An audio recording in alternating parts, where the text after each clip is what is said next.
Kubukodyo mwami Museveni bwakozesa ne Paul Kagame kwaba bamuvuganya singa Raila Omolo Odinga agenda maaso n'okukunga abantu natona ku Lwamande okwekalakaasa. Mbadde ngoberera emmotoka biyiriddwa mu ggwanga mu kibuga ekyo ggwanga erya Kenya, motoka bya security police all over the city. What does that mean for the future of Kenya and East African region? Again, those are some questions I'm going to be asking this morning. Negaddwako Honorable Luttamaguzi Ssemakula Abotodde munana kaseke avana kaseke South amyuka ssentebe wa Kakyuka Parliament aka local government park atenga tali yekka nino mbaka John Musira wa NRM naye mu Parliament jalinga independent ava Bubulo East atula ne ku bukiiko obuwerako ne local government park n'obulala. Luttamaguzi wa CNUP definitely wa DP naye nga akkiririza mu mwami Kyagulanyi. You also no planning? Yes. Or no planning now? It's okay. It's okay. You are no planning? It is okay. What are you, Honorable? What you are? I know you belong to kati kuyagala kuyingira ebyobufuzi nkulaba. Kulaba oyagala kuyingira ebyobufuzi. Ngoti okugamba. Oyagala kunesimbako. Oyagala kunesimbako nakaseke. Ndenda. Yes. Ngoti okugera nti. Anze sitya no planning. Yes, Bible egamba mubalaba n'ebikolwa byabwe. President Robert Kyagulanyi is my president. Umulundi gulisagira ku nupo bakwambrera because I had my reasons. Era ndowooza okimanyi ffe twasooka okwembracing His Excellency Kyagulanyi Ngaze. So NUP is my party. NUP is also my party. No, DP is your party. Yes, NUP is also my party. No, you can't have two parties. It is me, let it be. Kati mujita batya, I have created what? Creation. A president. A president. I came on DP ticket but NUP is my party too. No, but it's practically impossible. No, we were not a politician. Wow. Are you a political guru? No. Hey, you are not. I'm telling you, that for the first time, waliwo kye tuyita maleto. I'm a political maleto. No, but kugambe sebo ulirija. Waliwo kye bayita okusettinga president. I have told you I am a political maleto. Political maleto. Maleto egwa mu nupu negwa ne mu DP. Andi gwe oba oli Muganda genda obuze ekigambo maleto. All I am a political half caste. To say so. Okay, muri mutya mu nupu. Sebo nzikiriza nsoko. Linda Honorable. Muri mutya mu nupu. NUP is doing very well. So maybe genda maaso mu nupu obimanyi. Yes, byonna tewali kigenda maaso mu nupu kyesimanyi. Okay, muri mutya mu DP. DP okuva Mawolo yagitunda nze ndieno ndiyo ku kadi naye ndieno okuva Mawolo yagitunda. So omanye bigenda maaso mu nupu. Yes. Ebigenda mu DP tomanyi. Ebimu bimanya naddala ebikwatibwa ba some individuals. Okay, maybe I should change the question. Aliate Honorable Robert Kyagulanyi Sentam. His Excellency doing excellently well. Okay. Aliate Honorable Norbert Mao. Oyo mulengerako bulengezi ng'ava mu cabinet. Mulengerako ku mawulire ga baba ng'ava mu cabinet ne bino byaliko byafumba ebya constitutional amendments. Naye siteranze I can attending ngako ku meetings zate. Of course I respect him. He's an elder. Is a leader ne wemba sikiriziganya naye, but that doesn't mean nti nsobola okwattendinga programs. Sebo neyanziza nnyo mukama wange mukulu kungu nzikiriza nsoko okubuuza ku bansinika mu Parliament abantu besse Mutombo balamusizaako nnyo abeekapeeka Nakaseke Kasangombe mbadde siriiwo mbaddeko mu America tubadde nejja Joyo Jobless no man cast nozo olidde oluyayere lwayogera ffe wano tuluta luyaye yabuuza mbuuja Jobless no man cast kati simanyi era sebo olwo lwayogera neri mu UN amugamba sebo naye alinayo abagoberezi be bangi nabanga balina gundi zaabwe babuza bwe batyo ja bless babuza ujama ja bless simanyi no mani kasi n'ebirala ebigenderako ebyoluyaye kakati mbadde nzikiriza yabuusa ku bantu bange mbadde siriiwo nakumyewo njagala kubuuza si butava kunyonya search nze Mr. Kungu ngenda okujja mu parliament nga ntambula. I have been a member of UN ntambulira ddala era nze ekyokutambula sikyekubagizaako sifaanana nga bano Museveni bagamba mu parliament terina kutambula kuba ayagala ove nakaseke Kampala obenga toli exposed kati bwe nkubuulira bye tuyiseemu nejja mu America mu UN. I didn't only stop in New York. I went to Massachusetts. Ningenda Vermont eyo yonna kakati nga ngenda nze bwe ntambula ningenda ebweru bw'eggwanga. Don't use sometimes taxpayers money nze nkosa sente zange era nkugambye nti soon I'm going to 5 provinces of South Africa. Provinces zaabwe ngendayo bampise ne Germany bampise so tugamba nti no temuvaako ku nnyonyi n'ennyonyi njeetaagira ddala ssebo mukama wange kubanga ennyonyi is any other means of transport.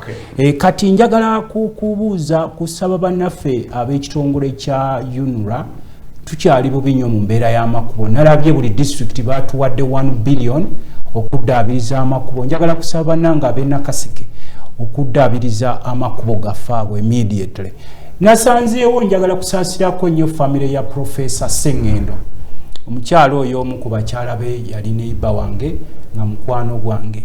Abaana be mukyala wa late Professor Sengendo yali muganda wa late Professor Nsibambi yali Prime Minister. Balina ennyumba yaabwe empereerwe. Omukyala yalekamu sister we nga mwavu n'amulekamu n'ateekamu akaduuka. But omukyala bw'amala okufa bwe yaleka ate mu nyumba n'agiguza bawanyoto. Kakati nabadde n'akadda bambi dizi family nga bampitonale abaana baffe babakutte bonna babatadde mu kkomera Kawempe waliwo ne gwe banoonya.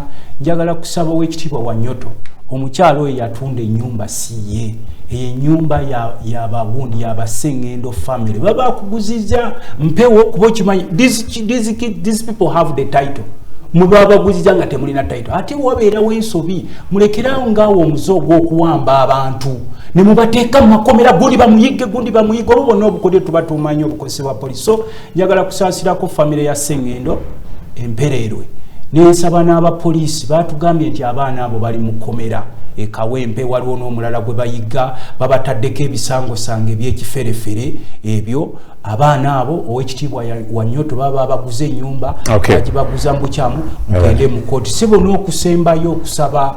Nalabye mukono bevictinga abantu 2,000 people oba wabalabyeko Mr. Kungu kituluma nnyo okulaba nti most of Ugandans have become landless. Nindaba ab'Enambole Enambole eyo wavaayo bannabyafuzi bafukumuka ebigambo but they are very silent. I don't know why they are very silent. So ekyo nkibasaba basebo abantu baffe abali evicted gwali weebuuzizaako question mark mukulu Kungu kuba you come from Nakaseke bano abantu bebevictinga balagawa. These are Ugandans. Government yali badde taking obuvunanyizibwa neraba wabeerawo wrangles zonna ne taking a rapid response okulaba nti no tuyambako abantu abo. Mbwe nkomawo n'otambula nabadde ntambula wano ndaba police stations zonna zijjuddeko obupikipiki bw'abaana ba boda obukwatibwa nti tebalina bisaanizo. Those are Ugandans aba boda bapangisa balina abaana bapayinga rent. Please wabeerawo ensobi ze bakoze mubawe petty fines mubaddize piki zaabwe baddeyo bakole. We want ensi y'Abannayuganda nga buli omu ajeyagalira. Sebo neyanyo Ombaka Luttamaguzi Ssemakula. Honorable John Musira Bubulo East. God bless. Who God bless no man curse. I want to say no man do what? No man curse. Katonda bwakuwa emikisa ate ani akurama omuntu nga chairman wange Luttamaguzi abakurama Honorable Luttamaguzi no man curse. Naye ekintu ekikulu nti nno Assalamu alaikum wa rahmatullahi wa barakatuh. Eno pendera ya Uganda sebo tugiraba. Ogiraba. Ate kino muguni obo. Tolaba kalazi za Uganda kweziri. Ate ne kabulaka.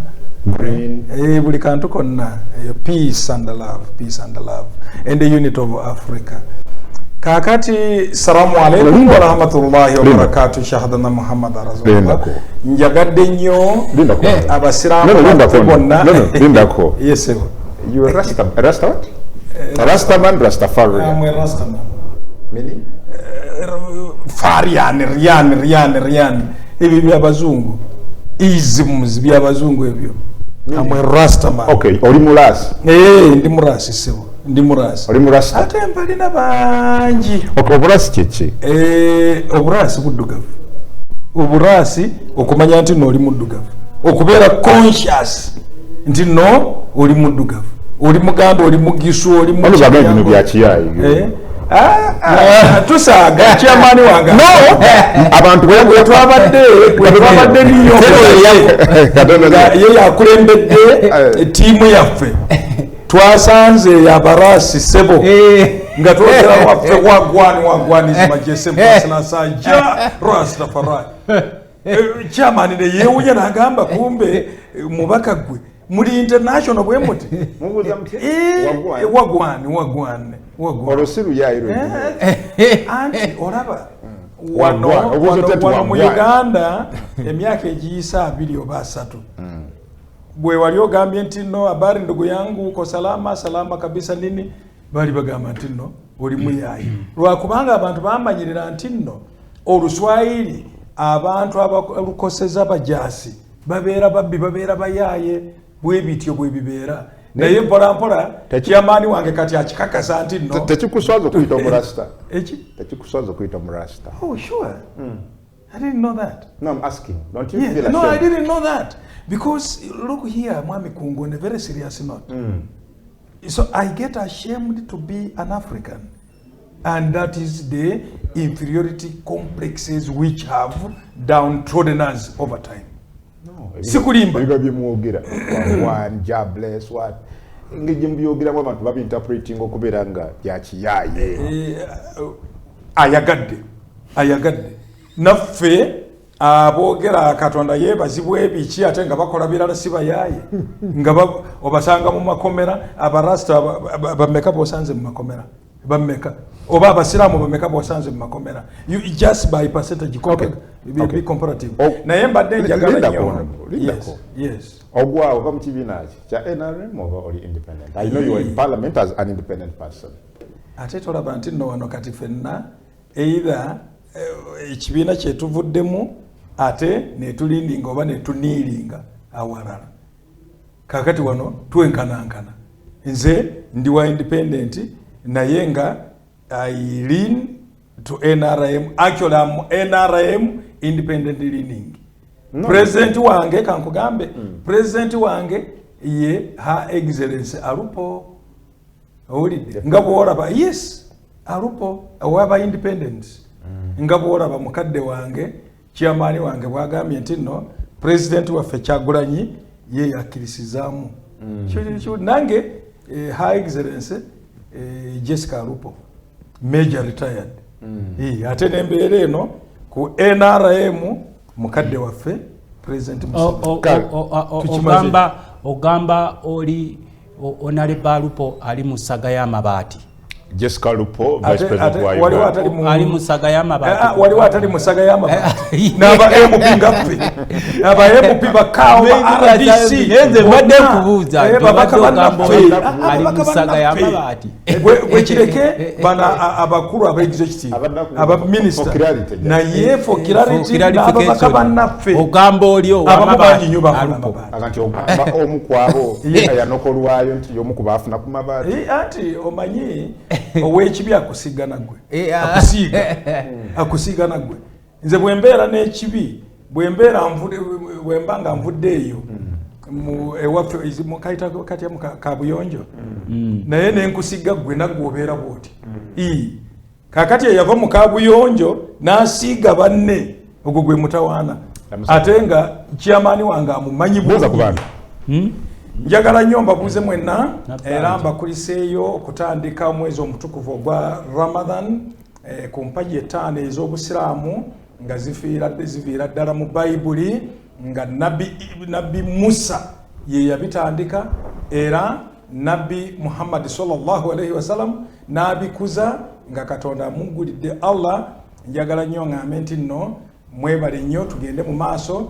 Abali mu constituency yange Rwakaaka basajja bange Abaganda abali eyo n'abalala mwena abasiraamu njagala nnyo mutambuze bulungi Ramadani eno nga kimu ku mpagi z'obusiraamu naffe ffenna tugendera. Nja kubeera nammwe kila saa nitakuwa na nyinyi tuone majadiliano gani tunaenda mbele na nyinyi bebulebe bayaya besisilamu mule khubona nga naho bakulikhisyayo khunanekha kumwesi kumulayi kwa Ramadhani khutsebweni babana bange damulira Shabani omusakhulu Matasi Juma ne babandi mwesi okweka mubaraka munamba musakhulu kha Shabani ne babandi bakanisira birayi Hajj wabuko Ramadan imbakanisa birayi nenga imalira kanjogereko kino yunura orugudo okufa okuve kufu okuyita ku district ye na Misindwa okujja kumpi okutuka Magale pachi ezo njagadde nnyo nayogerako ne minister lwakubanga okuteeka kilomita nga 17 oteekemu pachi ezeza kilomita 6 awasigadde ne Bible ekigaana nti no tojjayo ekiraka kya olugoyo olupya n'oteeka ku lugoyo olukadde lwakubanga olupya lujja ku kinuubulako.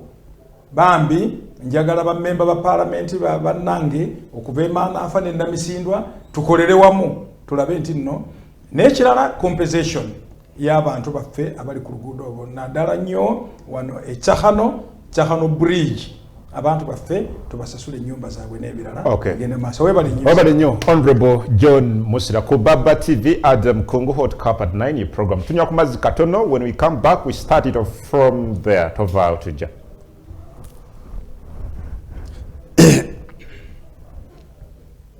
TV Hot Cup at 9 program ganga mkaze Adam Congo ina abako ba parliament Honorable Luttamaguzi Nakaseke South, Honorable Musira Bubulo East nga tukuba touch mu nsonga. Well, Honorable John Musira, you made headlines mwabadde muyisa ebbago ku bisiyaga.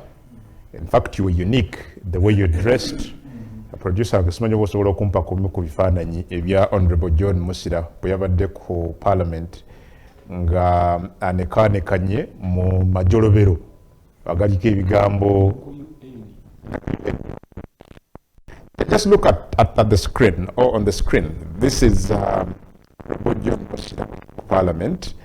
Nagamba say no to homosexuals, lesbians, gay, ebirala. You were unique, you're different from other legislators. Down with Babylon and up with the hope. Okay, what was the secret behind this to begin with? Why did you choose to be unique?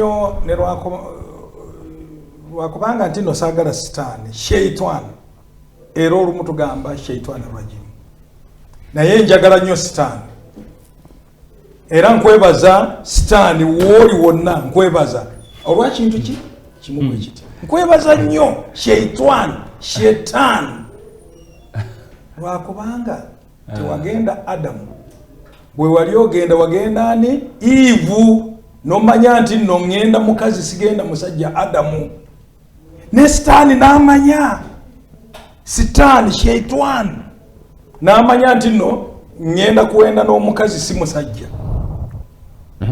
Abantu baffe ogana gashazi okutiisa nagagamba nti no totambula mu streets za New York ng'oyambadde booti. Yes, bakutiisa mu streets. So nasigala nga nkyambadde mu UN ne mu mission. Let me get that clearly. Yes. Because speed otwala nene. Yes. Are you saying you were threatened when you went to the US? Why not? Why not? So much. What were they even right now, threats are so okay. So terrible. Do you know why you're being threatened? People are saying, first of all, you haven't passed this bill. Number two, they're also saying, you as Parliament of Uganda, you're trying to violate rights as a section of people in Uganda. Why? Nkyogera bwenti stupidity is not a disability. It is a choice. Okubeera musiru oba osazeewo okubeera bw'oti. Wano rights z'abantu nga mpitirivu okuggyako nti nno ffe rights zaffe ez'aba polygamists tetunaazifuna. Sirabako mu constitution nti nno zino rights z'aba polygamists ate naffe nga tuli minority mu ggwanga lino, abantu abasinga ba monogamists. So ffe ba polygamists ndowooza tulina okutandika ekyo tuteeke naffe mu mateeka ga Uganda. Kakati say like disabled PWD can kwe kuchino. These people say they have the right to live. So you sat as parliament and came out with the legislation to curtail their freedoms, their rights. Balina right to live. Ani abajeko right to live.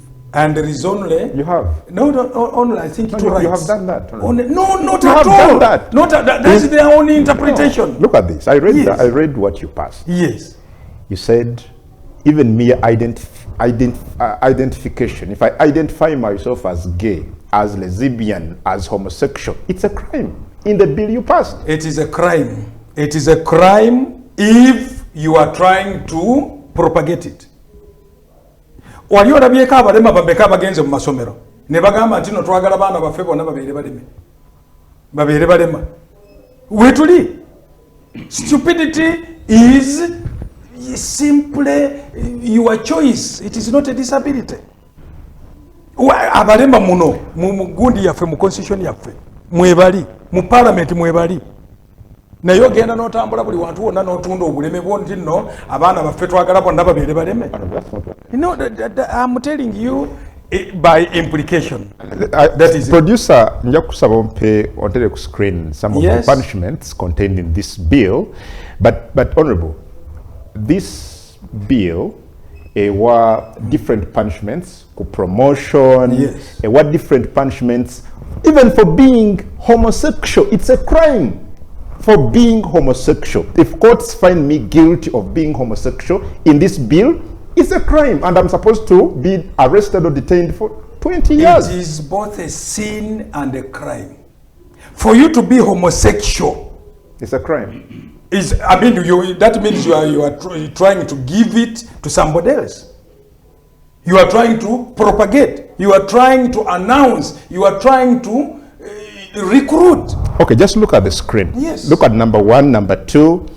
When you look at number 1 says persons convicted of aggravated homosexuality, death. Yes. Number 2, persons who commit the offense of homosexuality, meaning omuntu yenna okwogera nti gay musango myaka 2.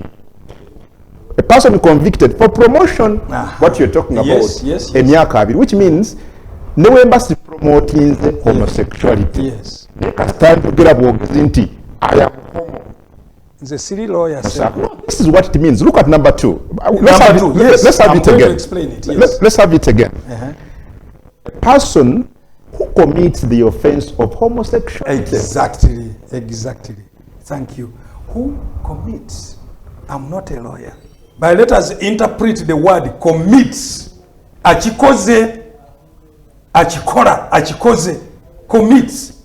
Sinti no kugamba nti no, I'm homosexual, maybe because that one is a derangement by birth. No, but achikoze, commit, achikora. Where did you get this bitterness against these people? Because bali kupromotinga homosexuality. Who was promoted? Sebo na wano wenyine.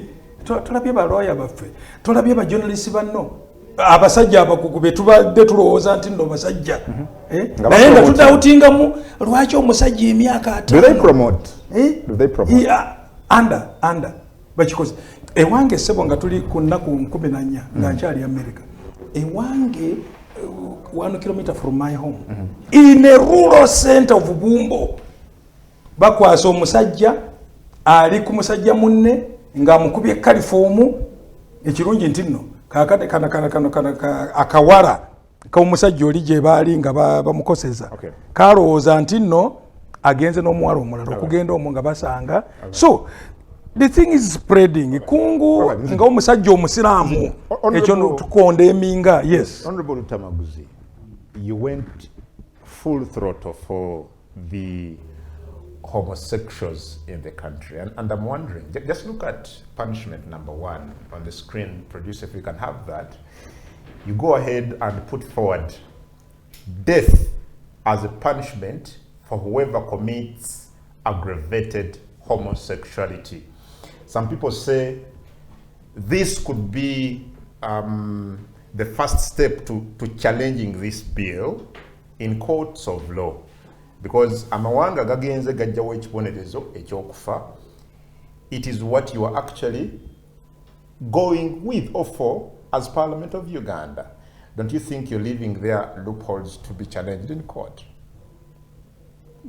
Kwebaza olwagundi ojobuziza bana balasi batera okugamba uja bless no man curse.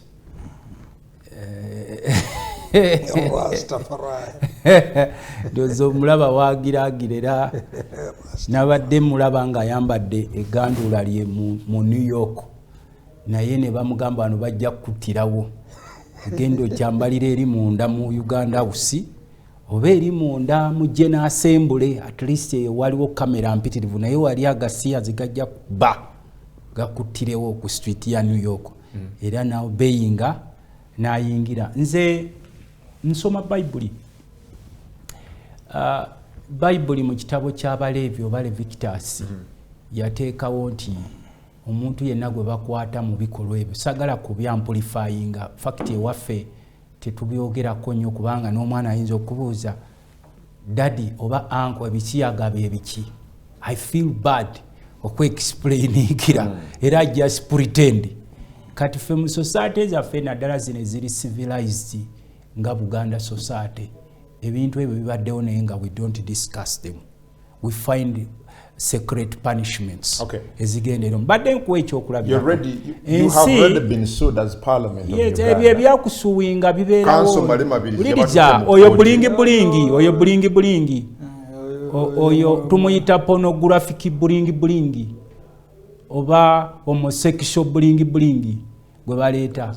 The other time Mwami Museveni mu parliament mu 2014 he went to court. Era naluli ebyamabirizi uliriza sebo. Speaker wa Parliament. Nze bwoba nawe wetadde ku ddaala ly'okukiririza mu babirizi. Don't No, but he sued you. He sued Parliament. Tobendinga lo nawe kati okukiririza mu babirizi. No, but he went to court. Tokiririza nawe okiririza mu babirizi. I don't care. The court is there to listen to everyone. The court is there to listen to everyone.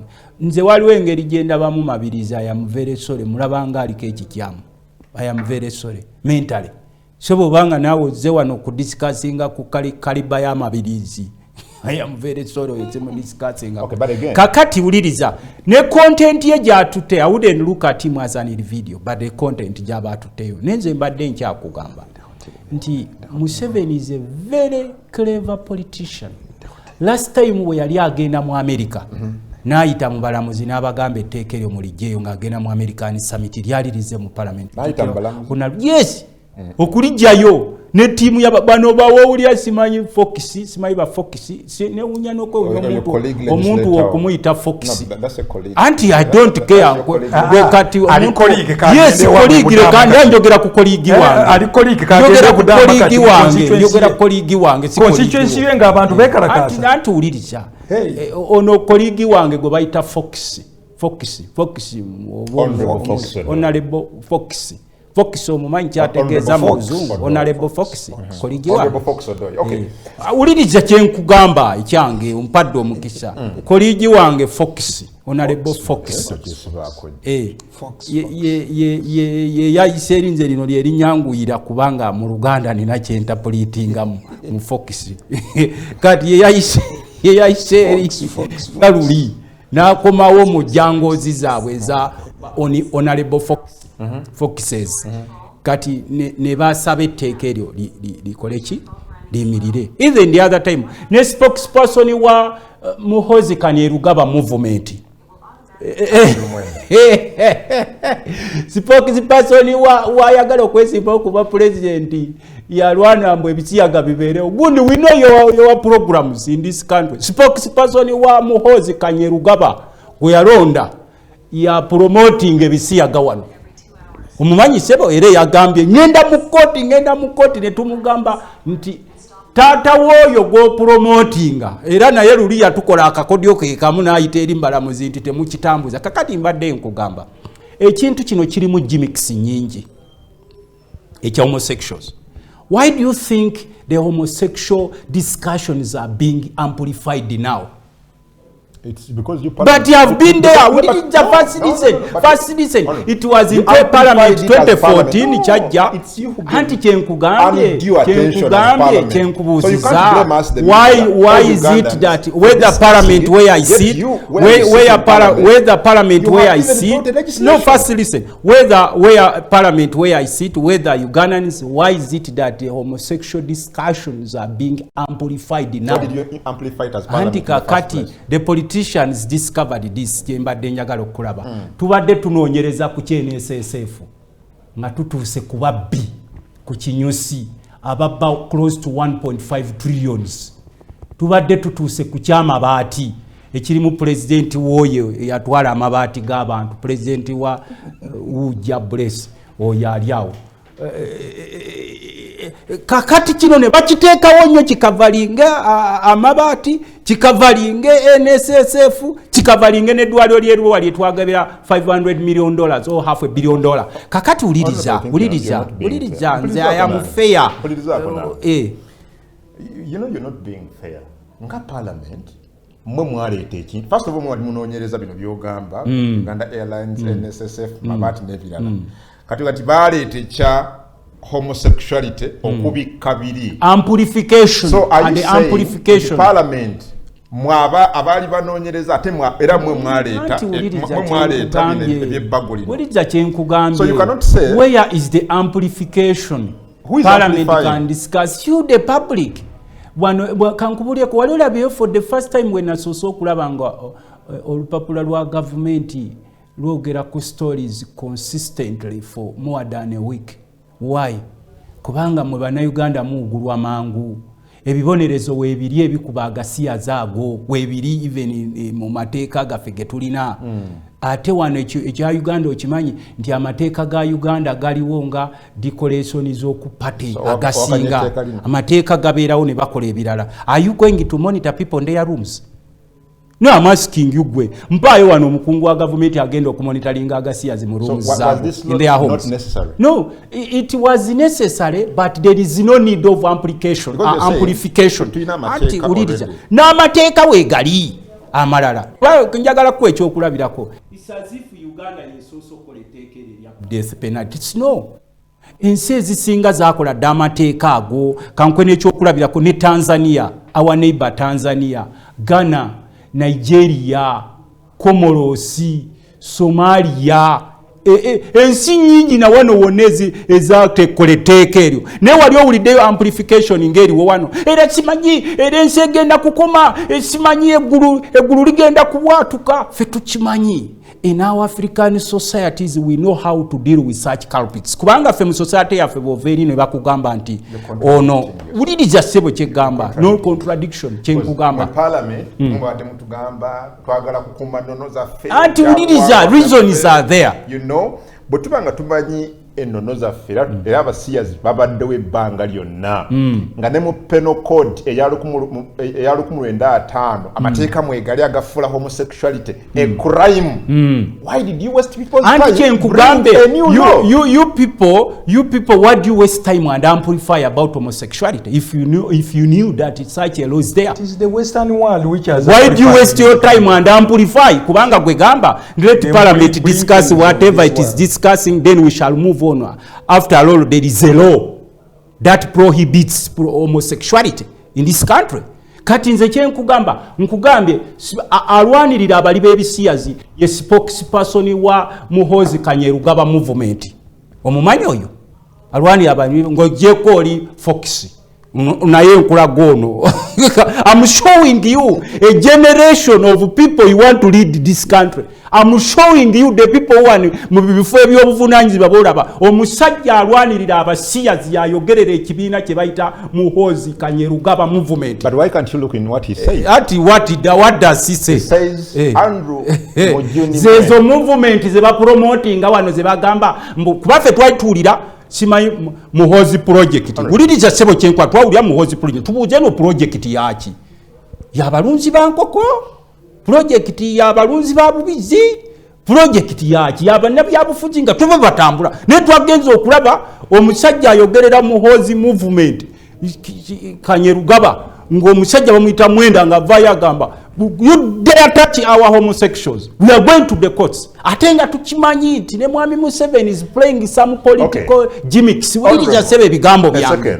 Because even if you tell me fe tukimanyi nti abangereza abazungu uliriza kino kyemaliza nacho abazungu batutadde agenda mu court ne Fox Odoi mu 2014 because quorum yali teyawera era ne ba court nesazamu ekyekalino ku mulundi guno Andrew Mwenda yagambye nti you can't legislate on a moral issue. He thinks this is a moral issue that didn't need a legislation.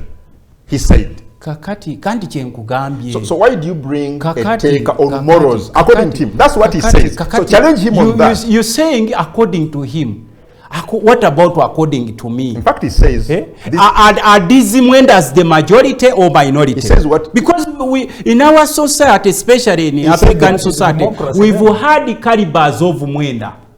The spokesperson of Muhoozi movement, ba promotinga such aksagala na kubyogerako because mpulira no lutikonga lumeze nga ndaba omusajja omukuru alina ebirevu ayimirira walinga agamba nti tizi simanyi nekiwalaata it is normal no toswaza fa abebiwalaata gwe gundi musajja gw'omwogezi wa Muhoozi movement toswaza gwe gundi nga very uliriza sebo kyenkugamba we have so many issues eziruma bana Uganda especially ze tusobola okudiscussinga at this moment soko ulirize bino castigating yatugambye honorable Luttamaguzi ne banno you should not mind about what happens mu kisenge between two others and kakati ebya abikoleri mu movement zaabwe jayogerera please Mr. Mwenda go and discuss those issues in your Muhoozi movement not publicly abantu babiri abakulu okusonda kwa Andrew Mwenda bakkiriza ogenda okwesanyusa mu kisenge kyabwe. Why would Luttamaguzi be concerned? And why would you make that a crime? Please, if you are doing that under the Muhoozi movement, which you are promoting, we have no problem. But the problem I have with you, Uliriza Sebo, Jenina no mukuru oyo, Uliriza Sebo, is supposed to be an exemplary leader. Uliriza Sebo mukuru kungu. Kubijibu bye tulina ebiruma Uganda. That's a by the way twakugambye tuli mu parliament discussinga ku bisiyaga byoka tewala byo matter of national protest nebirala kakati nkugambye ne kakati ngenda kutuza committee uliza kyembadde nkugamba uliza that is one of the issue kati gwe bolabo omusajja omukuru owekiwalaata nga ali ku TV nga agamba it is their rights. It is their right oyo musajja yogerera Muhoozi movement. It is their right. Era nsuubira nti no buvubuka buno bwenda babatwala mu Muhoozi movement kansuubira nti babutwala mu bisiyaga obwo bwenda babugoberera ku motoka ne budde ne babuwa chapati. I'm just telling you. Amyuka omwogezi wa MK. Nkugamba ayogerera saamyuka. Gwe lwaki oyogera ku vice nga gundi wali. Amyuka omwogezi wa MK mukwano gwange Honorable David Kabanda. Babola ku screen now. You have done a tweet. Now the MK movement would like to deassociate itself from Mr. Andrew Mwenda's position on homosexuality. Katyo ya akuba mukamawe Kabanda. It should be noted that his comments, opinion on homosexuality are not the official position of the MK army. So that's information for you. It's not the official position. Wachi tompa mukisa gwange nange nekuwa gundi ya. At 9 program ganga mkanze Adam Kungu webale kubera ngo cyatugobera tuli butere Facebook. We are streaming live genda ku Facebook nonya Baba Television Uganda, ku Twitter @Baba TV, oba ogende ku personal handle yange @Adam Kungu. You'll see it's a verified Twitter account @Adam Kungu. It has a blue tick. You'll be able to follow me and what I say. You'll even be able to follow what we do wanako Baba TV. Ayagala okuteeka obubaka ku Facebook or rather ku SMS oba ku WhatsApp kwasa 07556 0M2505 07556 0M2505. Ombaka Luttamaguzi n'ombaka deyewo mbadde mazza mu sekendi tono tulina okufokasinga ennyo ku bintu ebiruma bannayuganda bingi. Our most critical problem now is not about homosexuality. But I want to come to that. Ulirija kyenkugamba homosexuality ete gundi baagise kati ffe twanabye mu ngalo nga parliament ne tukiwa mwami Museveni. Ate ensi nyingi nnyo eziyisizza etteeka eryo nga bwe nkugambye nga tewaliiwo kigivaako kuba kati tukimanyi nti tugenda kufuna economic sanctions. Naddala bakaba parliament twatandise okuba targeted. Waliwo group emu gye baŋŋambye gye bagobye ne bagigamba go back to your country. Gundi nyingi zigenda kweyongera okubaawo naye this goes to the basiyaga people. Dembe lyokwesiriwaza kasita toweesiriwaliza ku balala. Owulira sebo? Lino kiri mu constitution y'ensi eya UN. Dembe lyokwesiriwaza kasita tosiriwalira ku balala. Kubanga teri muntu agenda kukebera buli nyumba tulabe nti obeene ennyumba erimu omusiyazi oba birowoozo bya gundi. Neffe kyetulwanirira ennyo stop amplification of such immoral acts. Kuba nkimanyi nti bannayuganda abamu bakaabambwa ekibireeso olw'obwavu obungi, simanyi olw'okuba nti gavumenti yalekawo abantu. Kituufu naffe tukimanyi nti bw'oba tolina mukyala ku kyalo ng'okuza otuuse okuwasa ate tosobola kuwasa mwannyoko nti kuba ye yaliwo ate yakuze. So tulina okurestraininga.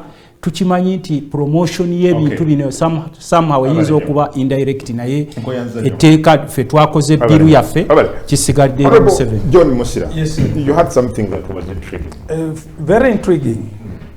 We tunakolera amateeka mu parliament nga peginga nnyo ku politics tuba tuwonoona.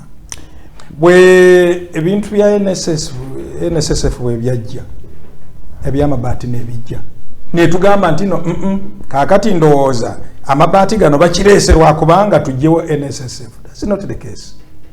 Ababbi weebali ng'ebitabu bya Bayibuli ne Qur'ani bwe bigamba. I want to bring your attention ku bigambo bya Andrew Mwenda. Yes. The anti-homosexuality bill is not only redundant, you passed a bill that is redundant, according to him, but also in many ways stupid. It's not only redundant, but in many ways stupid, according to senior, veteran journalist. Mr. Andrew Mwenda, the bill you passed is actually stupid. So Ugandans are stupid. Is it the only? Firstly, it is a bill that seeks to legislate morality. I wonder if it's possible for the state to legislate morality. Nga Elinya Andrew lindaga nti nno ye mukristaayo. Obukristaayo bulina ekitabu ekimazewo emyaka 14 n'ekintu. Old Testament ne New Testament.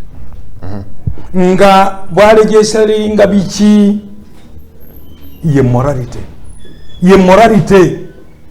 Ffe wano mu dini y'Ekisiraamu Tawureti bwogenda mu Baleevi biri Tawureti buli hadithi yaffe ye mu Tawureti kyogera chapter 18 19 20 byonna byogera ku bintu by'empisa. Morality erina okubeerawo. Si kirungi nnyo mwami Kungu okugamba nti nno ebintu by'ekisenge kyova olaba mu Basiraamu mulimu okuwoowa. Bw'owoowa mwana wo oba owoowa mukazi omanya nti nno kye bagenda okukola kye kino. Ate olina okupuruvinga basenga wano mu Buganda basenga ne bapuruvinga omwana gye bawoowa ono musajja ono mukazi nga bwe bazaalibwa naturally. Ebyo byonna weebiri procreation erina okugenda mu maaso. Abasajja banihiratinga humanity ndowooza bagenda ku bino bya AI artificial intelligence n'ebirala. Si kirungi. ekyokusatu mukadde wange baleeta ebintu ebyo mpola mpola oluddira bajja kugamba nti nno ababbi bonna mu nsi yonna batono nnyo so bali minority balina okubeera ne rights zaabwe era kituufu bajja kubireeta. Thank you so much. Are we able to, sail through this pressure? International community. What is international community? Where there is no Russia, China, and the tiger countries. If you have the UN, you have the European Union, yes. You have the US, yes, telling you please back off. Yes. Africa, mukadde wange ali awo mukulu wange, my leader to UN, fwe twakiganye nga Africa, okujjako South Africa. Africa yonna. No, we have more than 30 countries. Yes, ati wano mu Africa mwokka. Yes. Over 36 countries or so. Those ones which about 18 or so, they are simply quiet, or maybe they have not legislated yet, but they also don't want the same. But over 36 countries are saying tulina okumalako tetujja kwidda mu bintu by'ebiragiro ate America naye egwa. America eri okwewola China. You need their aid, you need so many things from them. When they say please back off this, if not, because I heard some of them saying no buyambi bwetubadde tubawa in one or the other tubusaleko singa mwami Museveni president wa Uganda agenda maaso n'okusa omukono ku bbago lino. Kinjagadde okumanya president wa US lwaki tawasa musajja munne? It's a choice. Webali nnyo naye choice lwaki takikola naffe ne tukirabirako. Oba bano ba UK oba ba Germany, nalabye ba Germany wano, nalabye ba Blinken wano, boogera ebyo byonna. Lwaki tebakikola ne tukirabirako? Abakulembeze ewaabwe bakola birala, bajja eno batulagira birala. Ekyokubiri sebo America ejooza ensi yonna buli kiseera. Naye kati kyovola bagundi akomawo Trump. Yes. The realities of the world. Tosobola you can't underestimate factor ya USA mu nzirukanya y'eggwanga erya Uganda ne Africa okutwaliza awamu, because bo bakugamba nti fight ne successes zetukoze mu kulwanyisa obulwadde bwa mukenenya ebbago lino oba etteeka lino in one or the other is going to retard the successes already achieved. Oh, you're Blinken. Yes. And so remember the huge amounts of money they give our health sector here, the huge amounts of money they invest here in form of donation and grants. And so when they condition you, it creates fears whether actually we can live without them. Because I saw the Speaker of Parliament saying, tetuja kutisa tisibwa. You are here saying, tetuja kutisa tisibwa. Yes. Where is the basis? Kyovora batulina okukunga abana Uganda. To do what? Tetujja kulya sente ezivudde emabega. No. Bana Uganda tubakunga mwenna oba twekunge ffenna tugambe nti no. Okulya sente bwe tuba mutuwadde okuva mu ifundikiro ewaffe tuliyita lifundikiro temukikola ekyo tekisoboka tekisobokera ddala tulina okukikonda eminga mu round yonna kikonda eminga. Ssemakula ogenti kakati omulimu guli wa mwami Museveni, Parliament mwalimye olubimbi lwammwe kisigadde eri mwami Museveni president wa Uganda either okusayininga ku bbago lino lifuuke etteeka oba butasayininga. But ekidebuza nti weerabiramuuko. But again sikunenya kubanga mwami Museveni yali ayogera ngenda kusoma mwezi 16 March eri abako ba Parliament tewaliiwo but you followed. What I interpreted yawa indicator eri abaka ba Parliament nti twalisoose ne twetegereza, is it nature or nurture? Nagamba we shall discuss. A second. Ngaba kuguba mazo okutunyonyola, is this nature or nurture? Meaning that in my interpretation president yayagala abawo okufumintiriza musooke munoonyereze mukakase whether it's nature or nurture. That you didn't hear nga Parliament. What you did was to proceed with your bill nemuliyisa without confirming these realities. And yerabiddeko kakati I wouldn't dwell much on Museveni's assertions, whether it is in nature or nurture. Museveni is playing politics. He wants the money from the white people. No, which signals? Those are negative signals. Even in signaling, you can have a negative signal. Nekutomeza. Kati, what you should know, Mr. Museveni wants money from the whites. No, but did you understand whether? Did you answer whether it's nature or? What, according to Museveni, what does he think? Is it nature or nurture? Science, no, according to him, because he again okuteka ko mukono. According to him, to government in teka lya zeggulu. This is amendment, ogundi yayo oko bali tam 2014 natekako. According to him, since 2014, Mr. Museveni, is it nature or nurture? Please stop playing on people's minds. We know Mr. Museveni wants money a lot. Atachi mind gwanga li Uganda tesobola kuyimirirawo kubanga talina kya atunda.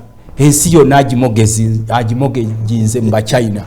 He himself is actually, he has any economic stability. Kati agezaako okulaga, in fact in English we call it fooling Ugandans. He's fooling Ugandans and he's against the homosexuals. At the same time he's trying to appease the white people. And however, these people, the legislators, are the one pushing me I'm not interested. I think this is nature or nature. According to you as a head of state, is it nature or nature? Kubanga politics petumubaddemu. And I believe Mr. Museveni is behind these foxes who are pushing the one. I believe. Take my word. I believe Mr. Museveni is the one behind these foxes we are seeing moving up and around. I'm saying foxes because there are many of that caliber. They are moving around. I still believe Mr. Museveni is behind Mr. Andrew Mwenda. No, that's a bit. And bawulirize bigambo byango mayikati mwe mulinga abewaffe Luweero twabagamba nti ono omusajja azza okudestroyinga eggwanga mujja kumwekulamu ng'akabati. Newuliriza kye mbadde nkugamba. However, whether Museveni you are supporting these people, you are playing some monkey tricks. Do you see the president assenting to this bill? Yes. Nkugambye wulirize ebigambo byange. Museveni ya sponsorinze da baloya abagenda okujja ate bawaabire Museveni. Take my words. Museveni has already sponsored lawyers who are going to the courts against Museveni. I that is the politics he's been playing since 60s. And je musobola kumutegeera kati nze ategeera omukulu ono Museveni has already sponsored lawyers who are going to sue Museveni against that. And in the end, you know what will happen in the end?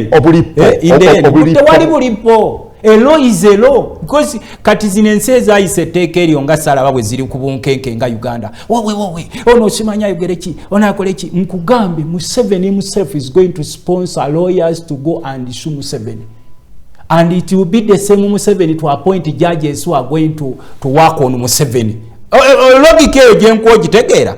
Museveni is going to sponsor many foxes to go in the courts, and it will be the same Museveni to appoint judges who will go against Museveni. At the end of the day, you will be fooled, you people. Era nze kye mbadde nkugamba nti bw'otunuulira Uganda embeera gy'erimu n'osoma n'omutima gwa Museveni, emabegako waliwo etteeka lyateekako emisinde, lyateekako omukono lyali lya computer misuse. Kakati okuteekako omukono kyetaaga mwezi. It just needs the hours. Kakati nange nkugambye, let him append his signature this week. Today is Monday.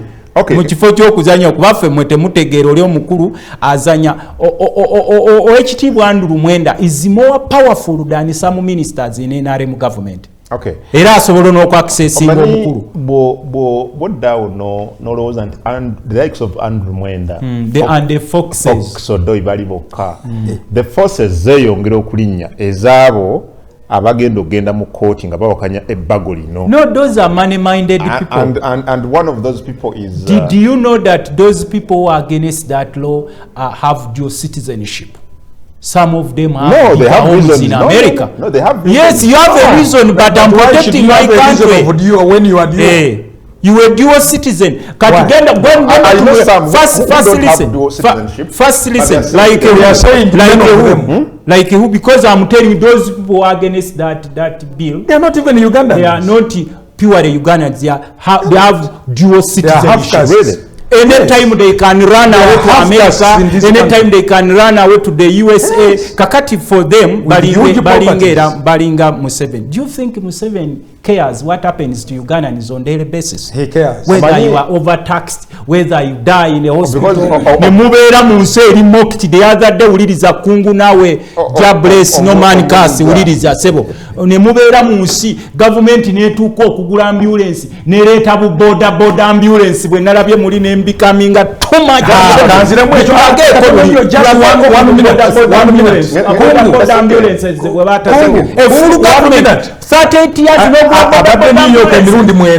Chairman wange abadde New York emirundi mwenda. Kakati bwe ntambula New York ngenze mu America naye sigenda kako New York. Okay. Negomba Uganda lwa border. Okay. Lwakubanga oyimirirawo border baani abali mu kwegatta ku Andrew Mwenda era ne mulimba wanensi nti abali mu kuwakanya ebimu ku biri mu bbago lino si bannayuganda balina dual citizenship. Yes. One of them ye Sir Simon Muyanga Lutaya Uganda. Gwenkola ne wano ku Baba TV. He said he is going to join Andrew Mwenda because there are so many things ebirumira mu bbago. Just look at what he said. Just watch this. Producer mpa Sir Simon Muyanga Lutaya. That this law, there are enough loopholes for this law to be challenged. Really? Yes. You're happy? Yes, I'm happy. No, that should worry you. No. There are enough loopholes for this law to be challenged in court and to be defeated. Well, as we speak, Andrew Mwenda, one of those people that challenged this, the previous bill, more constitutional court, yesterday vowed that should the head of state assent to the law, to the bill, he is ready to go back to court and challenge it. And I can now tell him, whoever knows where Andrew Mwenda is, that I will join him. You will join him to do what? In the court battle against this. If the president assents to this kind of law, and Mwenda goes to court, I'll append my signature to his case. So what are you against? Are you against the law or some sections of the law? Dishonesty. I'm just against dishonesty with the things we are doing. The dishonesty. The gang character of the way we do things, like gangs. You know, we behave at some points, you see people behaving like beasts.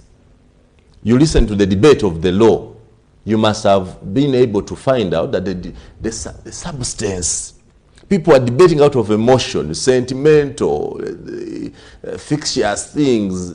The debate of the substance, the thing you see in their debate, somebody simply comes to tell the parliament that, you know, the sweetest thing on earth that a man has is a woman.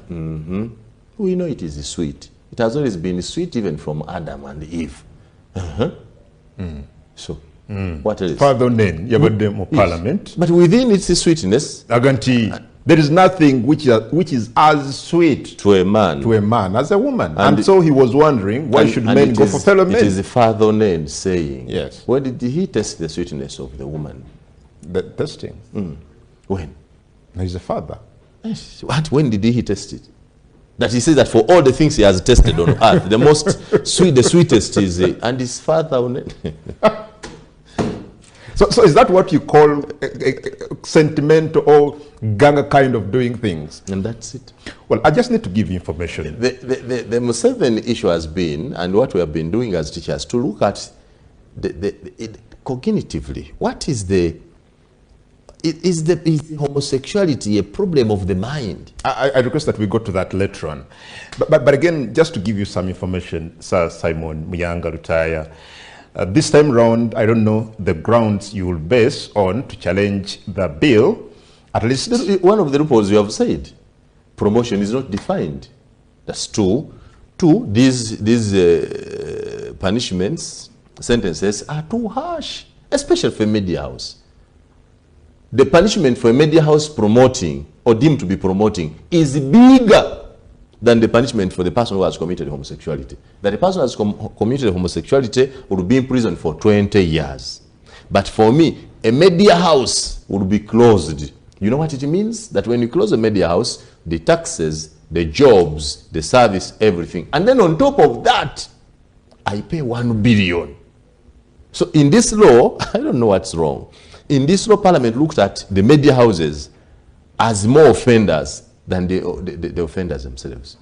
The harsh punishment for me as a media house, 1 billion, and if you look at what I lose if you revoke my license for 10 years. So it's like, I don't know. But again, we saw nearly 450 members of Parliament physically attending session bill, but also others were even on Zoom. Now that alone communicated something, Sir Simon, that Parliament seemed to be united ku nsonga y'ekisiyaga mu ggwanga. We can start with that when we return. Katuwumulemu katono tujje tutandikira awo.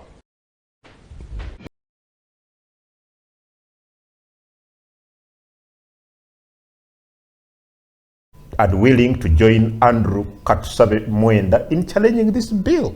I am so much surprised. Is he discussing out of nature or nurture?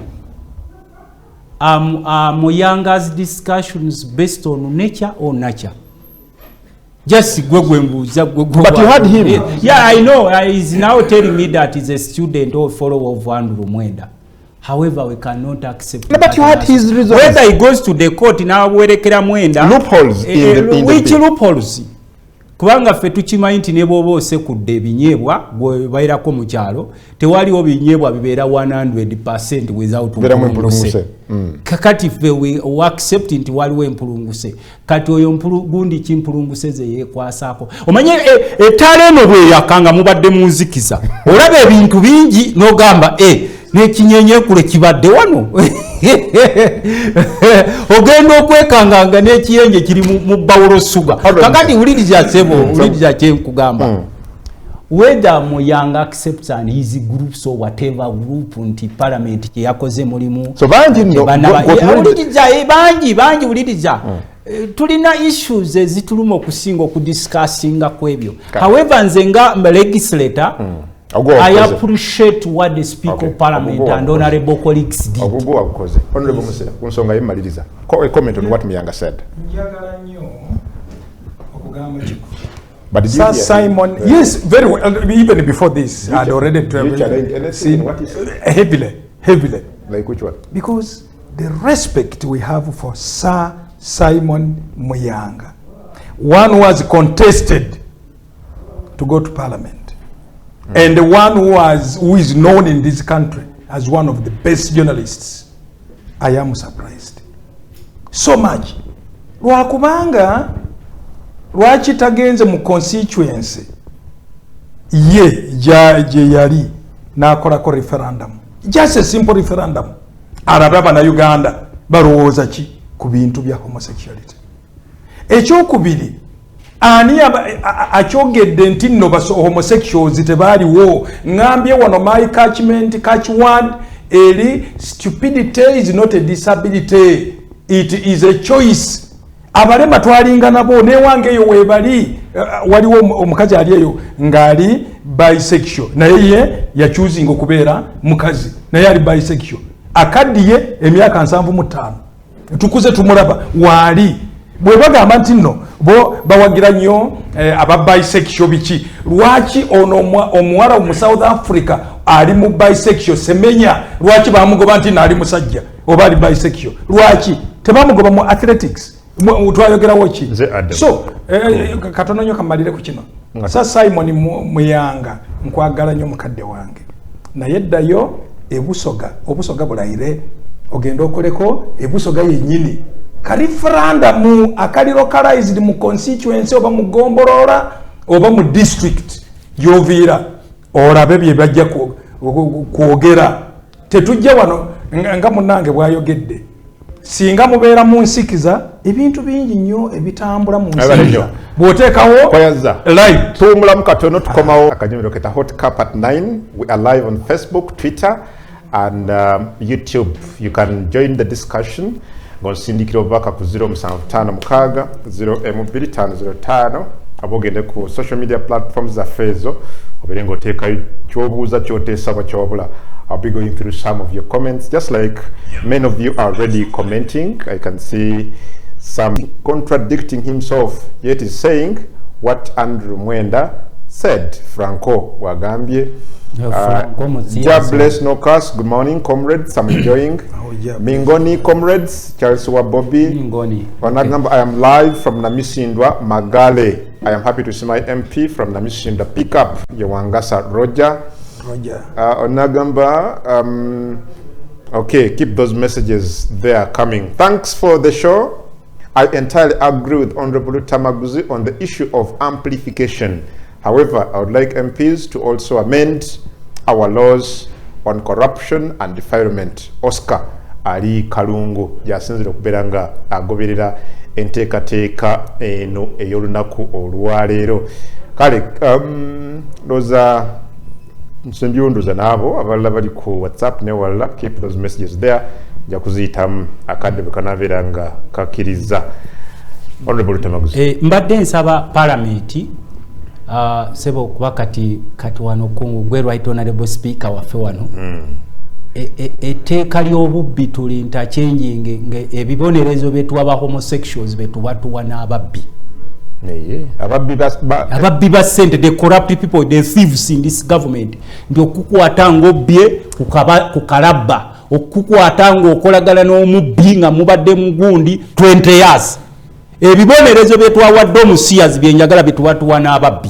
Era ku lunaku olwo Parliament ebenga ejjudde nga Honorable Musira ayambadde egandula lye liriko no stealing, no robbing, no what, nga atambula bwati ku street ya Kampala. So tulina ebintu bingi ebitusomoza ng'eggwanga. Ekyo kintwala ku mwami ebigambo bya mwami Museveni yayogedde ng'ali eggulu eyo.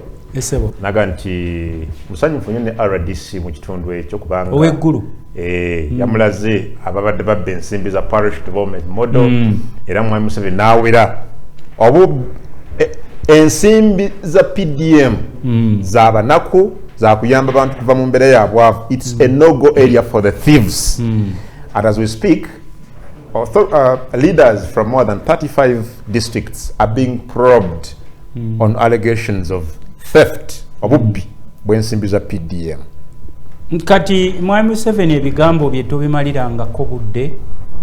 He preaches people to drink water, but when you check in his glass you just find wine. Doesn't walk the talk most of the time.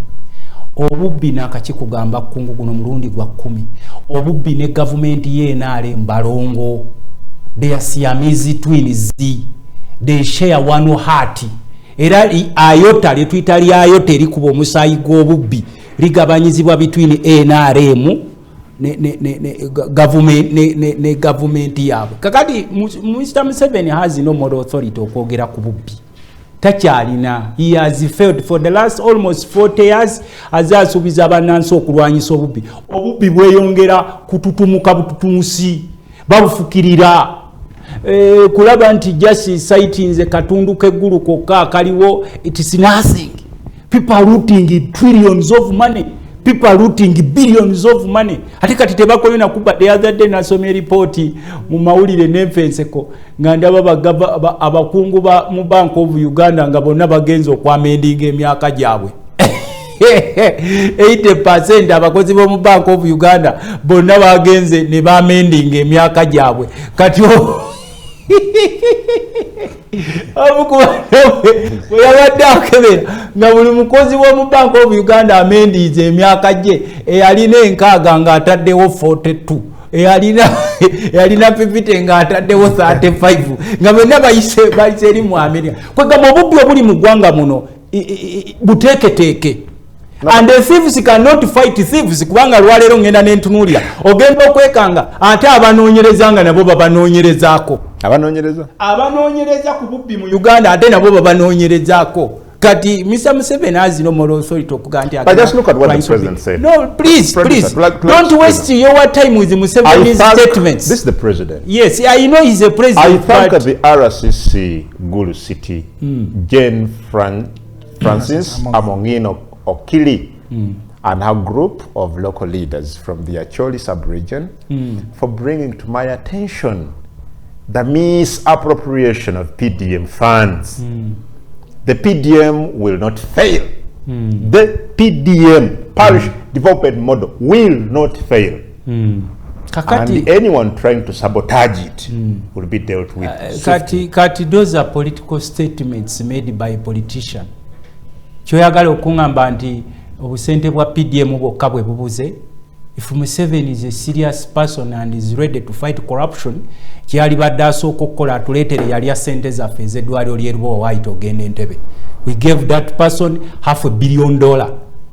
Atuwulire baani abalya sente z'NSSF kubanga bakoko bakolu she's in exile because abamu babbanga sente z'NSSF baati okwogerako wano naye yaboogerako abaweerezanga bukiti gwe boddawo ne weerimba nti Museveni akugambye nti bagenda kulwanyisa obwavu gwe nsekerera nenkugala olabika oliko ekikyamu. These people created what we call organized cartels of looting this country, and they are going to loot this country until we have nothing. Ngekisigalidde ku bavu. Obusente bwenu bwagundi bwa PDM bwakugamba bwalaba bwalwanirira bwakugamba how much money is in PDM. Kuba ne bwotuuka wali eri bagambye buli muluko guteekera ezo sente 17 millions, 5 millions.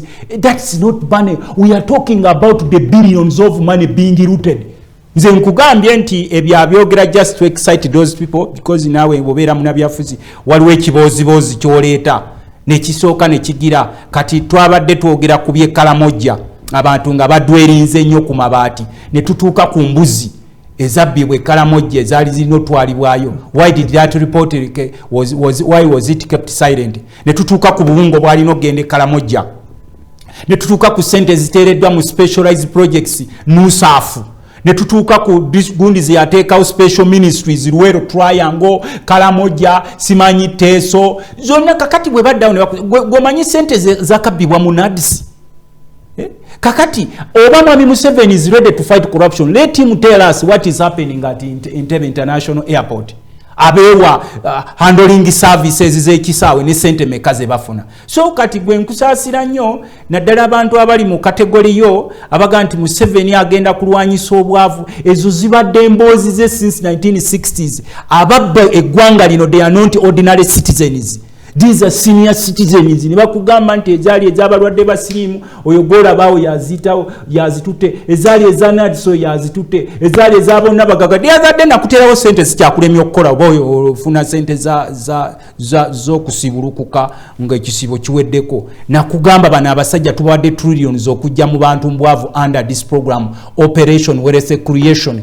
Ondeetereyoko sub-county nenjikendeezaako nekugamba ondeetereyo omuluka ogwali kugaggawadde under Operation Wealth Creation. Kati ezo statement president asobola okuzikola. Well, we don't condone basiibusi bano. Naye bw'oba onoolwanyisa obubbi osooka kwempawalinga institutions ezirwanyisa obubbi. Kati olwaleero bw'olaba obusente babawa inspectorate of the IGG n'olaba obusente babawa ba CID abana abapoliisi n'oteekawo obukundi buno musimanyi state house something naye ng'obunoonyereza obukundi obwo papasi yabo nga teriwo just kupromotinga bubbi mu ggwanga kubanga obwo obukundi bw'okatwala n'omuga nti waabano bali mu kusengula abantu ogenda okulaba ng'oli awo eseeri takomyo. So kino si kikugamba mutima mubi Mr. Kungu, kino si kikugamba mutima mubi. Mr. Museveni has no capacity okulwanyisa obubbi. Temuyina capacity yes nga NRM government okulwanyisa obubbi. You are simply talking but you will never walk that talk. You have sung this for decades. But he says every day that passes enguzi n'obubbi n'obukenuzi byongera kulinnya. So what are you telling the people? Walking the talk. You must first talk the walk. Before you've talked, he says, yes, since 1980. You're talking. Yes. Before you walk on the talk, when you must talk about it. Kakati, ekikulu experience jenina okubeerako ku local government, presidential level. When will you walk? Ekyenkugamba ekisooka, I want to agree obubbi webuli kankulage ku local government is the worst. Bino olaba bino bya watu bino byabaddewo emyoga ewange waliwo omusajja omu nga nsinga nange emyaka ng'ebiri ndowooza ali mu nkaaga kati nga abbye ye chairman wa bana ba produce in my constituency nabba sente zonna milioni 50 nagenda nazo oyo Museveni yabbye. Waliwo nga tuli wali YLP nga abakungu yes YLP nga abakungu bali mu district eyange ey'Emanafa bakola n'obubiina bwabwe bo bennyini ne babuteekawo nagenda ne mbuzuula lwakubanga nali LC5 chairman. Ekyo nkikakasa weebiri bino mu PDM ewange Namisindwa district yonna tulina parishes 165 bili zokka ezitajja 163 sente zatuuse abantu bazifunye milioni 32,700,000 bambi newankubadde nga sente ezo ntono mmanyi ntono naye tetuyinza kugamba abantu baffe oba Nakaseke oba Namisindwa wawonna ntino tebazifuna bazifune waliwo akantu gezigenda okukyusaako OWC nkakasa nti nno evaluation kati tetuyinza kugiraba naye waliwo kye yakola okuva 1969 nga mwanyi zaffe tu exporting nga teziyita mu milioni 3 bags genda okola analysis sebo bwoba yagadde nze kusindikira analysis ate ng'ekolebwa ne International Coffee Organization naye kati mu myaka ng'etaano egiyise naddala nnyo omwaka oguyise guno tu exportinze kumpi obukadde 8 million bags ever since 1969 or 1964 we have never gone beyond 3 million bags. Kiki ekyo evaluation ya results za OWC bonna bagaggawale kakati bano biki ebyemyoga na bino parish model lwakubanga ntino ekintu bwe mma mukikoze kibeera kya bulijjo nga gwe tokifaayo. Okay, but again so RDC oweggulu byayogedde kaenzije kati specifically ku PDM sente zasoose ku mwaka oguyise zaaliko unclear directives. Unclear meaning wano recruiting aba parish chiefs ate wano tebatuuse. Who gave those directives? Thank you sir. Bwe twagenze nze n'omubaka twabaddewa mugundi mu constituency saffe emitawaana egyo twagisanze era abakulu ne bagamba multi directives bakugambye kino olwaleero. Who was giving this? The secretariat.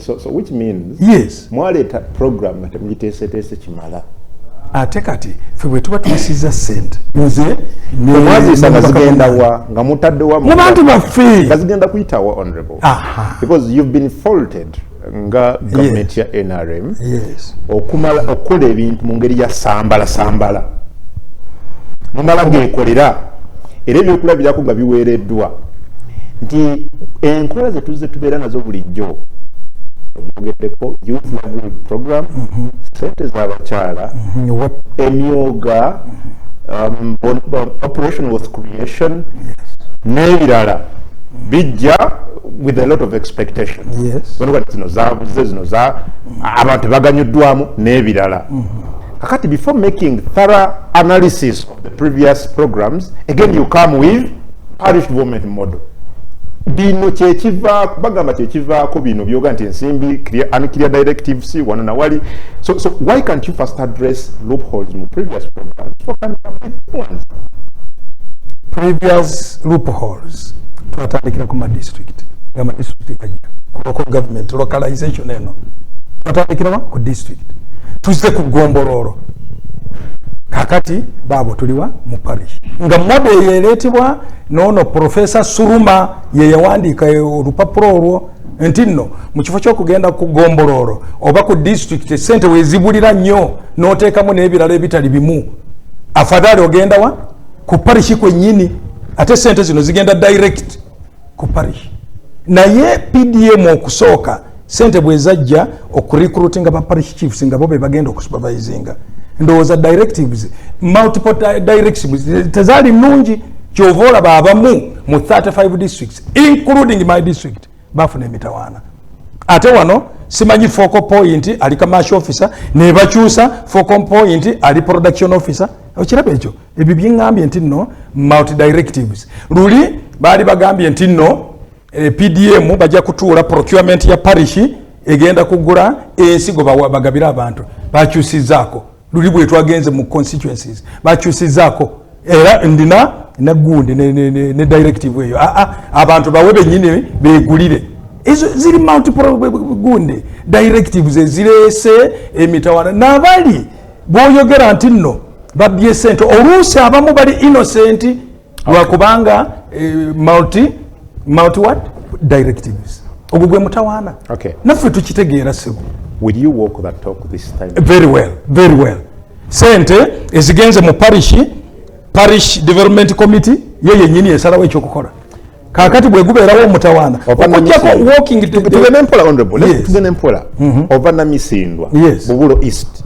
Yes. Oyina parishes meka 163 bonna bafuna ku sente. Yes, bonna bazifunye. Honorable Ssemakula bonna bazifunye ate kankyogere nga mundaba ezasogedde ne mugombororo yange ate mu parish gyentuula launch ebubulo buli omu yafuna ensimbi bazifunye bonna emiruka gyonna bonna bafunye sente zonna weziri bwemba nimba munteeke ku kalaba bwemba nimba atazifunye nkubira simu ngambe ate ezimu waliwo banki ezimu eziri okuleeta olugezigezi honorable chicho yes olugezigezi olwo nti nno simanyi oba biki Namisinda baafuna bonna ebubuulo honorable gyava emiruka emeka emiruka 163 district yonna district yonna yonna it's a miracle.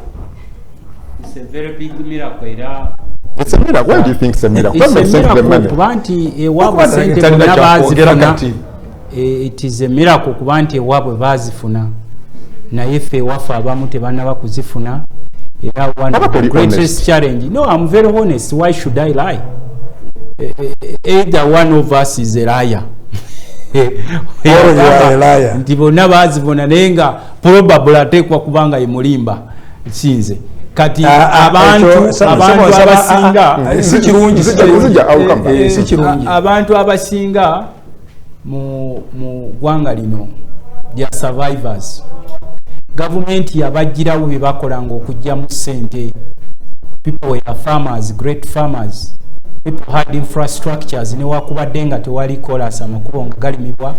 People were less taxed nabateekako musolo kakati mungi nnyo kati bino byonna interventions za government zekola okulwanyisa obwavu they are not practical. Olwaleero ngamba ondeetedde sente za PDM naye you are overtaxing me ne bwe mba nnimye ebintu byange ebirime I don't get market. So nze ndaba nti government ekyalina olutalo lw'amaanyi nnyo lwakuba nti n'abatufuga tebatera kuwuliriza ne ba technocrats abaali badde nga bakola ebintu bino independent they are fully influenced by politicians. Oyo munange district gyavaamu naye eringa yenna Kaseke. People are extremely very poor. No, they got the money. And which money? There is nothing which is going to change their lives. They got money. Those people are growing poorer and poorer. Katimba kwa nje kwale kango ekyokulabira. Uliriza 32.7. No, they get the chikumi million. No, I want to confirm 32.7. That's what I have in Chikaka. 32.7 million. That is 7.7 of the previous year and 25 of this year. I don't know which quarter. But that money is there, 32 million. We need to be realistic in programs zonna. Abantu abafuga eggwanga lino tebaagalizangako bannansi kuba na ssente mu nsawo except a few, especially bakomuleds baabwe. Abantu b'omu byalo they have done every program government gyezireetera era nze I always laugh at people ng'olaba twakajja n'omwoga tetunaba kugumalirizawo. Do you know how many people can testify for having got muyoga money? Era zaabayamba ki? Kubanga zino previous programs zaali badde zikolebwanga benchmarks to new programs. Okujjako olinga aliko ekikyamu Museveni has never had any interest in seeing rich Ugandans His major program is to ensure that you are confused as much as possible. Abali kunyanja nebagoba, abo mubutale nebagoba, abo maduka nebateeka kemisolo mingi. You are all confused. Museveni is not interested in you being rich. No, please, if you have knowledge, take my words. You see, honorable, singa chibadde bochita singa katika zino zona ziretebwa. Kakati gwe. Miega. Bino babiteeka okuhuduinkinga. Just to hoodwink you. Neze kyembadde nkugamba. Uganda yagala okwegagwaza. Please don't listen to these people. These people are here to destroy you, not to empower you. The youth livelihood program simaje yakola, sente z'abakadde simaje zakola, sente z'abavubuka simaje zakola, sente za poverty eradication action plan simaje zakola, sente za poverty action plan tetumaje zakola, sente za PDM tetumaje zinakola, sente za operation where creation. These people have played on your minds for so long. Please wake up. Nebo oli bubi nyongo oli kutusenge. Sibulaba. Njagala kubasiibula bwe. Omubaka ayogedde bubi katono nnyo omugweko wano mulabe nga tusitwagolinga naye lwakubanga chairman wange mulese siri mu bulimba nakaveeka yesterday nze mu constituency mbeera mu buli week at least ennaku 3 oba 4 manya kigenda mu maaso bwe mba ntuuseemu ekisooka mu constituency mwennyini ku bantu bange abamagombolola abaki n'ensambulinga ate neŋŋenda ne ku district. So byenjogerako mbimanyi mbitegeera lwakubanga mbeera mu constituency agamba nti nno nnimba sindikira mwami kungu message. Ekyokubiri programs zino zonna okuviira ddala bonna bagaggawale PMA biki byonna okujja okutuuka kati waliwo kyekikoze naye nga tetubiraba kati abantu abaali abanvu nga tugula mmere ne Kenya ne tuma mmere Tanzania wa ne tugenda mu Zimbabwe kakati febe batunda emmere ne tufuuka ekitara ne tufuuka store ya Eastern Africa si East Africa Eastern Africa ate nga mmere yaffe nga nungi eri organic abagiryako bagimanyi nnyo oba fogeto oba ne vene buli kantu konna emwanye wange ebugisu BCU nga nze ndi vice chairperson yetuguze milioni 3 ez'emmwanyi nga mufuna omutwalo gumu 12 buli kilo tugambe nti nno tetugaggawadde si nti nno gavumenti eriwo okugaggawaza buli muntu naye okubeera obulungi tewali principle egamba nti nabantu bonna bajja kugaggawala naye okubeera obulungi nebeebeezaawo nga tetuli mu poverty nga mpitirivu nga eryedda. Tukimanyi bulungi nti nno tetuli bagagga naye twebeezaawo ne tulya mmere enjala nebulawo at least nga tuliwo agamba wabayogedde abo kati ffe nkyusa ujja God cast no man bless. Very good. Very good. God cast no man bless. That's very true.